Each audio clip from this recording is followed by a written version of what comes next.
여러분, 구약 시대 제사장은 거룩한 존재였어요.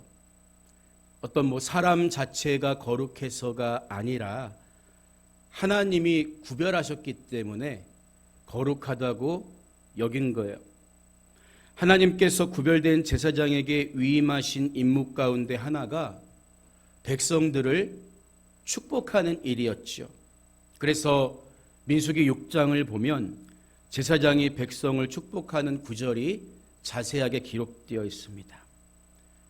여호와는 내게 복을 주시고 너를 지키시기를 원하며 여호와는 그의 얼굴을 내게 비추사 은혜 베푸시기를 원하며 여호와는 그 얼굴을 내게로 향하여 드사 평강 주시기를 원하노라. 아멘. 이런 말로 축복을 했어요. 하나님은 그리고 이어서 민수기 6장 27절을 보면 그들은 이같이 내 이름으로 이스라엘 자손에게 축복할지니, 제가 조금 전에 읽어드린 그 말씀대로 축복할지니 내가 그들에게 복을 주리라. 이 말로 축복할 때 복을 내리시겠다는 거예요. 여러분, 우리가 흔히 쓰는 축복이라는 말은 복을 빌다, 복을 빌다는 뜻이에요. 하지만 우리 하나님은 스스로 복을 주시는 분이기 때문에 그냥 복을 주시지 내가 너를 축복하노라 이렇게 말씀하실 필요가 없어요. 복을 비는 축복의 행위가 필요한 것은 제사장 같은 인간에게만 해당되는 사항이지 하나님은 그냥 복을 주십니다. 그러면 공식적으로 제사장이 세워지기 전에는 누가 사람들을 위해서 복을 빌어줬겠냐는 거예요. 사실 제사장이 세워지기 이전부터 제사장 역할을 해온 사람들이 있어요. 바로 가정의 부모들입니다. 창세기를 보면 이삭은 아들 야곱을 축복하지요. 또 야곱은 자기 12아들을 축복해요. 부모가 제사장이요. 그래서 롤프 가복이 쓴 하루에 한 번 자녀를 축복하라 유명한 책을 보면 부모가 자녀들을 축복하는 행위가 건강한 가족관계를 위해서 얼마나 중요한 일인지 일깨워주고 있어요. 왜 그럴까요? 축복, 복을 비는 건 부모가 하는 일이지만 실제로 응답하시는 분은, 말의 응답은 누구에게 있는 거예요? 하나님께 있는 거지요. 그래서 부모의 축복을 통해서 자녀는 살아계시고 복을 주시는 하나님을 경험하게 된다는 거예요. 그런데 원래 제사장의 역할은 남편들에게 주어졌죠. 지난 시간 들은 말씀처럼 남편은 아내의 머리가 되기 때문입니다. 그런데 문제는 남편에게 믿음이 없을 수 있잖아요. 그리고 더러 아내가 더 믿음이 좋을 수도 있다는 거예요. 특히 고린도전서 7장을 보면 이런 문제와 그 해결책이 잘 나타나 있죠. 초대교회의 경우에 먼저 예수님을 믿은 대부분의 성도들의 구성을 살펴보면 여성들, 노예들, 당시 사회적으로 존중받지 못하던 계층들이 대다수였다는 것을 알 수 있어요. 그러니까 아내가 먼저 예수님을 믿고 교회에 나가서 활동하기 시작하면서 가정의 갈등이 일어나기 시작했던 거죠. 이때 믿지 않는 남편은 아내에게 이혼을 요구하거나 신앙을 핍박하는 등 사회 문제가 야기되기도 했던 거예요. 그럼 어떻게 해야 합니까? 그런 경우에도 아내는 무조건 남편에게 복종해야 하는 걸까요? 그렇지 않아요. 성경은 믿음의 문제에 대해서만큼은 매우 단호하게 이야기합니다. 고린도전서 7장 15절을 보면 이런 경우에 혹 믿지 아니하는 자가, 배우자를 가리키는 거예요, 갈리거든 이혼하자, 협박하거든 갈리게 하라, 형제나 자매나 이런 일에 구애될 것이 없느니라, 이렇게 말하고 있어요. 제 얘기가 아니라 성경이 내린 결론이에요. 믿음을 이유로, 예수 믿는다는 이유로 믿지 않는 배우자가 이혼을 요구해 오면 받아주라는 거예요. 여러분, 이 말씀은 맥락을 잘 봐야 돼요. 무조건 이혼을 조장하는, 이혼하라는 뜻이라기보다는 가정의 평화를 지키기 위해서 최선을 다하되 믿지 않는 남편이라도 복종하고 순종하라고 했잖아요. 왜? 그게 그 사람의 구원을 이룰 수 있기 때문에. 그러나 믿음만큼은 절대로 빼앗겨서는 안 된다는 사실을 강조하는 말씀이라고요. 여러분, 그 이유가 뭘까요? 그 이유가 이 가정의 목적을 생각해 보면 돼요. 여러분, 가정이 의미 있는 이유가 뭡니까? 그냥 세상적인 기준으로 가정은 뭐 평화가 넘쳐나기 때문에 우리는 성경적인 근거를 말할 수 있어야 돼요. 여러분, 가정은 본래 하나님이 인간을 복주시기 위해서, 구원하기 위해서 만드신 최소한의 울타리라고요. 주 예수를 믿으라. 그리하면 너와 내 가정이, 내 집이 구원을 받으리라. 유월절 집집마다 어린 양을 잡아서 문에다가 피를 바른 집은 죽음의 사자가 넘어간 거예요. 가정은 하나님이 주시는 복의 울타리라는 거예요. 따라서 그런 가정이 하나님과 상관없이 살면 복을 받기는커녕 가정 안에 진정한 평안과 안식이 찾아올 수 없습니다. 성경은 절대 우리에게 비윤리적이거나 비도덕적인 삶을 요구하지 않아요. 그러나 모든 사랑과 가치에는 질서가 있고 우선순위가 있는 거예요. 하나님 사랑은 질서가 있는 사랑입니다. 사랑하는 우리 자녀와 후손들이 복을 받게 하기 위해서라도 하나님을 믿는 믿음의 가정만큼은, 그 믿음만큼은 절대로 양보해서는 안 된다는 거죠. 그렇기 때문에 우리 가정에는 아빠든 엄마든 하나님을 더 사랑하고 하나님 말씀에 귀를 기울이고 말씀대로 가족 구성원들을 이끌고 가는 영적인 제사장이 바로 서 있어야 한다는 거예요. 제사장은요, 하나님을 위해서 존재해요. 사람들만 위해서 존재하는 게 아니라 말씀 위에 서 있어야지 세속적인 가치나 인정에 흔들리면 안 되는 거예요. 그렇게 세워진 제사장의 말에 귀 기울일 때 하나님은 그 가정에 복을 주신다고요. 이게 영적인 원리예요. 여러분 가정에는 이런 제사장이 있습니까? 가족들이 그 제사장의 말에 귀 기울입니까? 이것이 하나님의 복을 받는 길이라는 사실을 우리는 항상 명심해야 하는 것입니다. 오늘 우리가 읽은 디모데후서는 편지글인데 바울이 가장 마지막에 죽기 전에 쓴 서신서로 알려져 있죠.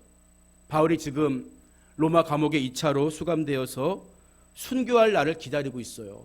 그래서인지 디모데후서를 읽어보면 편지의 어조가 굉장히 장중하지만 디모데를 향한 무한한 사랑과 영혼의 때에 대한 자신감과 확신이 흠뻑 묻어나오고 있어요. 먼저 본문 1절과 2절에서 바울은 하나님의 뜻으로 말미암아 그리스도 예수 안에 있는 생명의 약속대로 그리스도 예수의 사도된 바울은 사랑하는 아들 디모데에게 편지하노니 하나님 아버지와 그리스도 예수 우리 주께로부터 은혜와 긍휼과 평강이 내게 있을지어다. 이렇게 문안하면서 시작하고 있어요. 지금 바울이 디모데를 뭐라고 부르고 있죠? 사랑하는 아들, 사랑하는 아들 디모데. 사실 바울과 디모데는 피 한 방울 섞이지 않았죠. 바울은 밭이고 디모데는 뒷이잖아요. 그런데 바울이 디모데를 아들이라고 부르는 이유가 뭐예요? 마치 부모가 그 자식을 잉태한 것처럼 복음 안에서 디모데를 낳았기 때문에. 구체적으로 이야기하면 바울이 1차 전도 사역 때 루스드라라는 지역에서 디모데를 처음 만나게 돼요. 루스드라는 바울이 태어나면서부터 걷지 못한 사람을 일으켜 세우는 기적을 베풀고 복음을 전하다가 강경한 유대인들에게 돌에 맞아서 죽을 뻔한 장소였어요. 그걸 디모데가 본 거예요. 그래서 어떤 성경학자는 스데반이 돌에 맞아 죽어가면서까지 사람들을 사랑하는 모습을 보고 바울이 이방인의 사도가 된 것처럼 돌에 맞아 죽을 뻔했으면서도 유유히 다시 루스드라 성을 돌아다니는 바울을 보고 도대체 저 사람이 믿는 예수는 누굴까? 디모데가 예수님을 믿게 되었으리라는 추측을 하기도 하죠. 그런데 이때 편지를 쓰고 있을 당시 디모데는 에베소 지역에서 목회를 하고 있었거든요. 인간적으로 자기의 영적 아버지이자 복음의 스승인 바울 선생님이 이제 곧 순교하게 되리라는 말씀을 듣고 얼마나 슬프고 인간적으로 불안했겠습니까? 성경을 살펴보면 디모데는 육체적으로도 허약했고 성격적으로도 굉장히 조용하고 다소 유약했던 것으로 알려져 있죠. 나이도 어렸던 것으로 짐작할 수 있어요. 이제는 바울의 도움 없이 스스로 홀로 주님의 일을 감당해야 한다는 적지 않은 부담감이 디모데에게 있었을 거예요. 바울은 이런 상황을 다 알고 있었기 때문에 사랑하는 아들아, 우리는 복음 안에서 하나야. 디모데를 격려하고 다시 한번 그의 믿음을 응원하고자 하는 심정으로 지금 디모데 후서를 써내려가고 있는 거예요. 그런데 편지를 쓰는 바울은 인간적인 면에서도 내가 죽기 전에 너 한번 꼭 보고 싶다. 이런 자기의 기대감을 감추지 않아요. 3절과 4절을 보면요. 내가 밤낮 간구하는 가운데 쉬지 않고 너를 생각하여 청결한 양심으로 조상적부터 섬겨오는 하나님께 감사하고 네 눈물을 생각하여 너 보기를 원함은 내 기쁨이 가득하게 하려 함이니. 이렇게 말하고 있어요. 우리가 뭐 강의 시간은 아니기 때문에 자세하게 말씀드리긴 어렵지만 여기서 우리가 먼저 눈여겨봐야 하는 사실은 바울이 디모데를 위해서 밤낮으로 뭘 했다는 거예요? 간구했다는 거예요. 여러분 잘 보세요. 영적인 부모이든 육신의 부모이든 자식을 낳아놓고 그 다음부터 쳐다보지 않고 책임지지 않는다면 진정한 부모라고 할 수 없는 거죠. 디모데가 회심하는 데에 바울이 영향을 줘서 아버지가 된 건 사실이지만 그를 위해서 이렇게 기도하지 않는다면 진정한 영적 부모가 될 수 없어요. 우리는 사랑하는 육신의 자녀뿐만 아니라 영적 자녀, 다음 세대를 위해서도 해산의 수고만 하고 끝나면 안 됩니다. 그를 위해서 지속적으로 기도해야 아름다운 관계가 유지될 수 있다는 거예요. 그런데 또 한 가지 우리가 주목할 점은 바울이 디모데를 위해 기도할 때마다 하나님께 감사한다. 이런 고백을 드리고 있다는 점이에요. 여러분 굉장히 중요한 말입니다. 왜 영적 아들 디모데를 위해 기도할 때마다 바울이 하나님께 감사했을까요? 디모데를 디모데로 만드신 것은 내가 아니라 하나님이 하셨습니다. 나는 비록 디모데를 아들이라 부르고 영적인 스승이지만 오늘 디모데를 디모데 되게 하신 분은 바로 하나님이십니다. 이 마음이 있는 거예요. 이게 왜 중요할까요? 간혹 말씀을 가르치거나 제자들을 양육하는 분들 중에는 마치 왕처럼 군림하는 사람들이 덜어 있어요. 훈련시킨다 그러지만 자기 마음속에 공로의식이 있기 때문이에요. 내가 무슨 뭔가를 했다, 끼쳤다. 여러분 그렇지만 고린도전서 3장 7절을 보면 심는 이나 물 주는 이는 아무것도 아니로되 오직 자라게 하시는 이는 하나님뿐이니라. 분명하게 말하고 있습니다. 우리가 바로 이 사실을 인정하고 모든 영광 하나님께 돌리고 하나님께만 감사할 때 나는 공로가 없습니다. 다 하나님이 하셨습니다. 겸손한 사람이 될 수 있는 거예요. 바울이 하나님께 감사하면서 디모데를 볼 때마다 마음이 너무 기쁜 거요. 그 이유가 무엇 때문이었을까요? 이어지는 5절의 전반부를 보니까 이는 내 속에 거짓이 없는 믿음이 있음을 생각함이라. 아하, 디모데를 간절히 보기 원했고 디모데를 볼 때마다 바울의 마음에 기쁨이 넘쳐났는데 그 이유는 디모데가 뭐 싸바싸바 잘해가지고 바울 선생님 잘 섬겨드렸기 때문이에요? 바울이 다른 제자들과 달리 디모데가 다른 제자들과 달리 더 특별하게 충성스러웠기 때문입니까? 그런 이유들도 있을 수 있겠지만 그게 아니라 거짓 없는 믿음을 가지고 하나님 앞에 올곧게 나가는 디모데의 모습을 볼 때마다 나는 너무 기쁘다. 나는 너무 즐겁고 행복하다. 이게 아버지 된 바울의 심정이었다고요. 왜요? 이게 또한 우리 주님의 마음이기 때문이에요. 하나님은 우리가 고난 가운데 인내하면서 하나님 앞에 한 걸음 한 걸음 더 다가설 때 너무나 기뻐하시잖아요. 저 또한 여러분이 믿음으로 성숙해 가는 것을 볼 때 너무나 기뻐요. 여러분도 믿음의 사람을 길러내고 믿음의 사람을 만나고 교제하는 것이 기쁨이 되기를 주님의 이름으로 축복합니다. 하나님 아버지의 마음이 내게 있을 때 그게 기쁜 거죠. 그러면 결국 자라게 하시는 분은 하나님이시기 때문에 우리는 가만히 있으면 됩니까? 가만히처럼? 가만히 있어도 뭐 하나님 자라게 하시니까? 그렇지 않지요.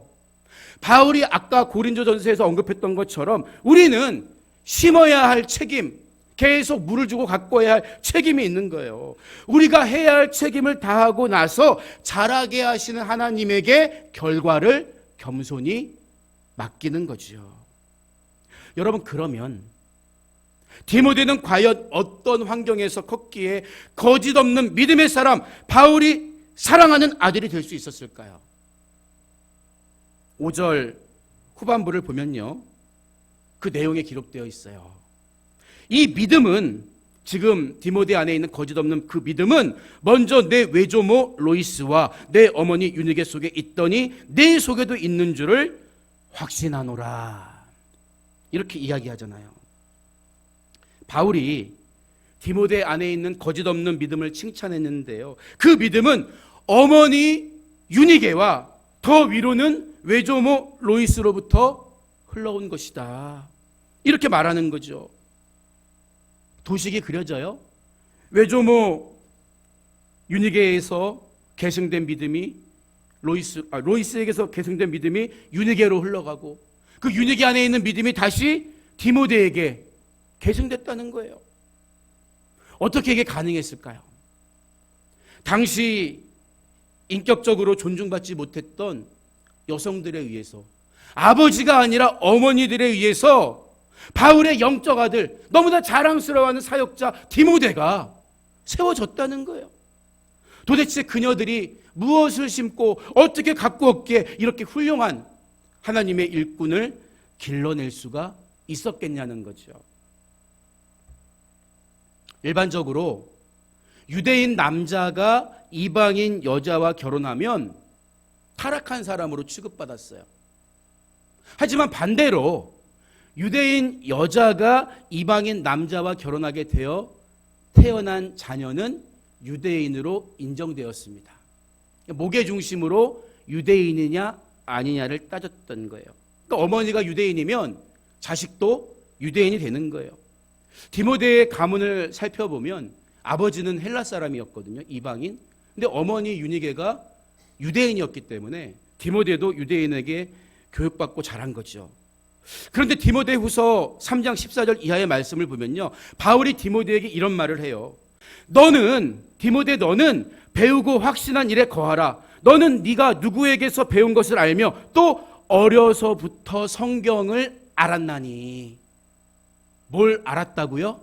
성경을 알았다. 이 말은 성경을 배워서 알았다는 의미예요.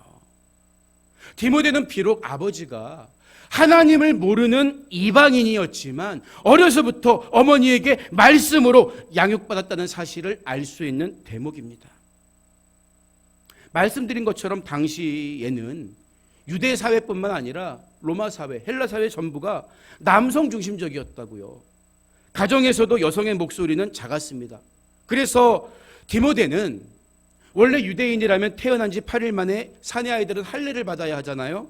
하지만 할례도 받지 못한 분이다. 아마 헬라 출신의 아버지가 아이 꼬맹이 데리고 뭐 하는 거야? 반대했기 때문일 거예요. 하지만 그럼에도 불구하고 디모데의 어머니 유니게는 가정의 제사장으로서의 역할을 충실하게 감당해낸 거예요.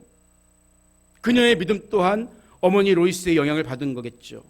이처럼 디모데는 가정에 세우신 영적 제사장들이 제 역할을 잘 감당하는 환경 속에서 거짓 없는 믿음을 가지고 하나님이 기뻐하시는 일꾼으로 성장할 수가 있었다는 거죠. 여러분, 그렇기 때문에 하나님이 기뻐하시는 일을 감당하는 데 있어서만큼은 아빠, 엄마의 차별이 없어요. 차별이 없어요. 아버지를 영적 제사장으로 세웠지만 역할 제대로 못하잖아요. 하나님은 어머니를 세우는 거예요. 여러분, 창세기를 보세요. 엄마인 리브가가 쌍둥이를 임신했을 때 하나님의 말씀을 듣잖아요. 이 족속이 저 족속보다 강하겠고 큰 자가 어린 자를 섬기리라. 이 계시의 말씀을 어머니인 리브가가 알았기 때문에 어떻게 보면 그 이유 때문에 큰 자인 에서보다 작은 자인 야곱이 더 눈에 밟혔겠죠. 하지만 이런 말씀을 못 들은 이삭은 호탕하고 사냥자라고 별미를 만들어 바치는 에서가 더 사랑스럽잖아요. 또 사무엘상을 보면 엘가나는 사무엘의 탄생에 별로 한 일이 없어요. 사무엘의 어머니 한나가 술 취한 사람처럼 간절히 기도하고 응답을 받아서 하나님의 위대한 종 사무엘을 낳게 되잖아요. 이처럼 비록 여성일지라도 남자 여자 할 거 없이 더 간절하게 말씀을 사모하고 하나님의 복을 향해 덤벼들면 아버지가 아닌 어머니를 통해서도 하나님은 역사하시고 그 가정에 복을 주신다는 거예요. 여러분 그렇다면 물어보세요 스스로에게. 지금 여러분 가정에는 영적 제사장이 있습니까? 그 영적 제사장의 말에 귀 기울이고 그가 하는 대로 하자는 대로 순종합니까? 하나님이 가정에 세우신 영적 제사장의 말에 가족 구성원들이 귀 기울이고 순종할 때 가족과 후손들이 복을 받게 되는 거예요. 성경은 그 사실을 분명히 우리에게 가르쳐주고 있습니다. 구약시대의 제사장은 세습되는 직분이었어요. 그래서 아버지가 제사장이면 아들은 당연히 제사장이 되었죠. 하지만 그러다 보니까 더러 제사장 직분의 귀함과 가치를 모르는 사람들이 툭툭 튀어나와요. 나답과 아비후처럼 다른 불을 들이다가 불에 타 죽는 자식들이 있는가 하면 홈리와 비느하스처럼 하나님의 제사를 멸시하다가 죽는 페륜아들도 나오게 된 거예요. 여러분 하지만 이제는 혈통을 따르는 게 아니라 오직 예수 그리스도를 믿음으로 인해서 제사장이 세워지게 된 거예요. 그래서 베드로전서 2장 9절의 말씀을 보면 너희는 택하신 족속이요 왕같은 제사장들이요 거룩한 나라요 그의 소유가 된 백성이니 선포하고 있는 것입니다. 여러분 우리가 나 혼자만 신앙을 지키며 살 때는 어려움이나 결단이 필요하지 않을 수 있어요. 뭐 제사장 그런 거 모르겠고 우리 식구들 하나님 말씀대로 안 사는 것도 나는 모르겠고 나만 그냥 잘 믿을 수밖에 없어. 그러면 돼. 실질적으로 어려움이 없을 수도 있다는 거예요. 하지만 아무리 몇 명 안 되는 가족이라 해도 가정을 하나님께로 인도해가는 제사장으로 산다는 거 이건 쉬운 일 아니에요. 왜 그렇습니까? 제사장이란 단순히 복을 빌어주는 축복하는 역할만 해요? 그렇지가 않아요. 때로는 죄를 지적하고 죄를 드러내고 그렇게 살면 안 된다고 하나님이 기뻐하지 않는다고 회개하도록 인도하는 역할까지 감당하는 게 이게 제사장의 책무이기 때문입니다. 듣기 싫은 소리도 해야 되는 거요. 그렇기 때문에 제사장의 최종 역할과 책임이 뭔지 아세요? 나처럼 똑같이 하나님을 잘 섬기는 다음 제사장을 세우는 일로 제사장의 역할은 끝이 나는 거예요. 제사장은 절대 자기 혼자 믿음 건사하고 끝나는 게 아니라 나의 대를 이을 제사장 직분을 계승해 줌으로써 자기의 책무를 마치는 거예요. 보세요. 외할머니 로이스는 연대를 살펴보면 아마 디모데 집안에서 최초의 그리스도인이었을 가능성이 있습니다. 그런데 그 믿음이 로이스 자신에게서 끝난 게 아니라 딸이었던 유니게로 전파되게 한 거예요. 영적 제사장의 계보를 이어가게 한 거죠.